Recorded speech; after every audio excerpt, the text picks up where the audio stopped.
25শে June বুধবার বিশ্ব পরিবেশ দিবস ও পরিবেশ মেলা এবং জাতীয় বৃক্ষরোপণ অভিযান ও জাতীয় বৃক্ষ মেলা 2025 উদ্বোধনী অনুষ্ঠানে বাংলাদেশ চীন মৈত্রী সম্মেলন কেন্দ্রে অনুষ্ঠিতব্য আয়োজনে জাতিকে পরিবেশ ও ভবিষ্যৎ প্রজন্ম রক্ষার্থে বনায়নের অপরিসীম গুরুত্ব নিয়ে এক বিশেষ বার্তা দেন ডক্টর মোহাম্মদ ইউনূস। দেখুন, আমরা অবলুপ্তির পথে, রক্ষা করার কোনো উপায় নাই।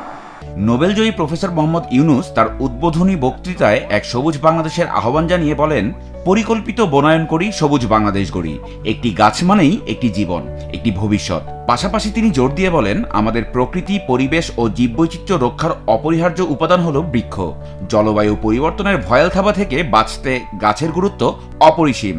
অনুষ্ঠানে তিনি প্রতিটি মানুষকে অন্তত একটি করে গাছ লাগানোর আহ্বান জানিয়ে উপস্থিত সবার হাতে একটি করে গাছ তুলে দিতে বলেন। টেকসই বন ব্যবস্থাপনাকে অগ্রাধিকার দিয়ে বন সম্প্রসারণ, উন্নয়ন ও সংরক্ষণের পাশাপাশি হারিয়ে যাওয়া বনাঞ্চল পুনঃপ্রতিষ্ঠায় বিশেষ গুরুত্ব দেওয়ায় প্রধান উপদেষ্টা সরকারি উদ্যোগের ভূয়সী প্রশংসা করেন।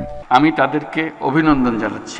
এবারের বিশ্ব পরিবেশ দিবস 2025-এর প্রতিপাদ্য প্লাস্টিক দূষণ আর নয়, বন্ধ করার এখনই সময়। প্রফেসর ইউনূস প্লাস্টিক দূষণের বিরুদ্ধে কঠোর অবস্থান নিয়ে বলেন, প্লাস্টিক সামগ্রীর বহুমুখী ও অনিয়ন্ত্রিত ব্যবহার পরিবেশের ভয়াবহ ক্ষতি করছে। পলিথিন, শপিং ব্যাগের উৎপাদন ও ব্যবহার বন্ধে নিয়মিত পর্যবেক্ষণ চলমান আছে, যা পরিবেশ রক্ষায় এক দৃঢ় পদক্ষেপ। জলাশয়গুলো পলিথিন আর প্লাস্টিকে ছেয়ে গেছে। অন্তর্বর্তীকালীন সরকার দায়িত্ব গ্রহণ করেই পলিথিন, শপিং ব্যাগের বিরুদ্ধে ব্যবস্থা নিতে শুরু করেছে।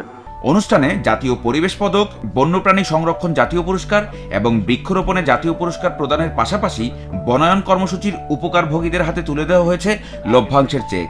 গাছ লাগান, জীবন বাঁচান, এভাবেই এগিয়ে যাক সবুজ বিপ্লবের সূচনা।